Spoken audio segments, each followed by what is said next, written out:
दोस्तों dictation start होगी 5 second बाद। Ready start.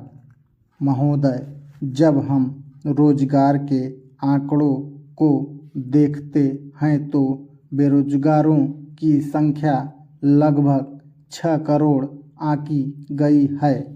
पिछले समय इसी सदन में उत्तर दिया गया है, उसमें 5 करोड़ बेरोजगार लोगों की संख्या आंकी गई है और आज तक यह लगभग 6 करोड़ हो गई है।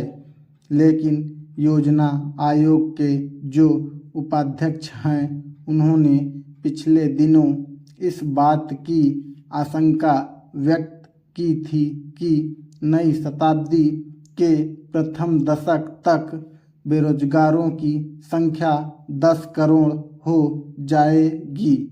जब तक हम उस अनुपात को ध्यान में रखकर कोई योजना नहीं बनाएंगे, तब तक बेरोजगारी की जो विकराल समस्या है, उससे मुक्ति प्राप्त नहीं कर सकते। इस समस्या का हल नहीं निकाला जा सकता। इसलिए योजनाकारों को योजना बनाते समय इन सारी बातों पर ध्यान देना चाहिए। जहाँ तक रोजी रोटी का प्रश्न है, गांव से शहर की तरफ लोग पलायन कर रहे हैं।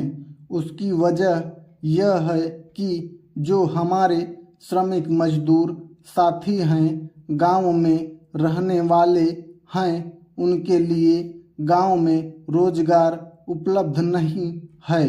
स्टाफ वे रोजगार किस प्रकार कर सकते हैं, जबकि उनको प्रशिक्षण नहीं दिया गया है। इसलिए उनको रोजगार दिलाने के लिए प्रशिक्षण की आवश्यकता है और सरकार की तरफ से ऐसी कोई व्यवस्था नहीं की गई है।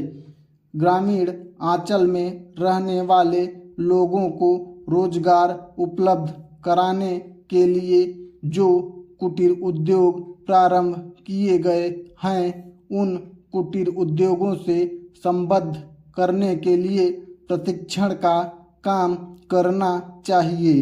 आज शहर के मुकाबले गांव में बेरोजगारी की समस्या बहुत ज़्यादा है।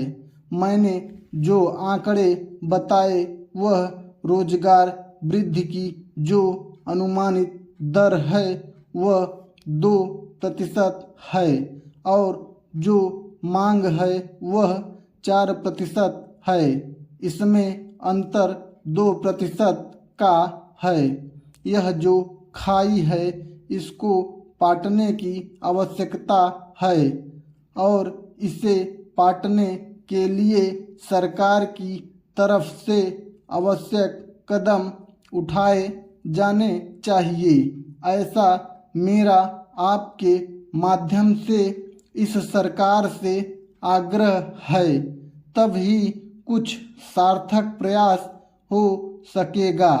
इस देश से बेरोजगारी को दूर करने के लिए 10वीं योजना के प्रारंभ में करीब 6 करोड़ बेरोजगारी आंकी गई थी। लेकिन इसी 10वीं योजना के अंत तक करीब 10 करोड़ लोगों की बेरोजगारी को आंका गया। इस खाई को दूर करने के लिए जब हम अगली पंचवर्षीय योजना पर विचार कर रहे हैं, तो मैं समझता हूँ कोई कारगर प्रयास नहीं किए जा रहे हैं। स्टाफ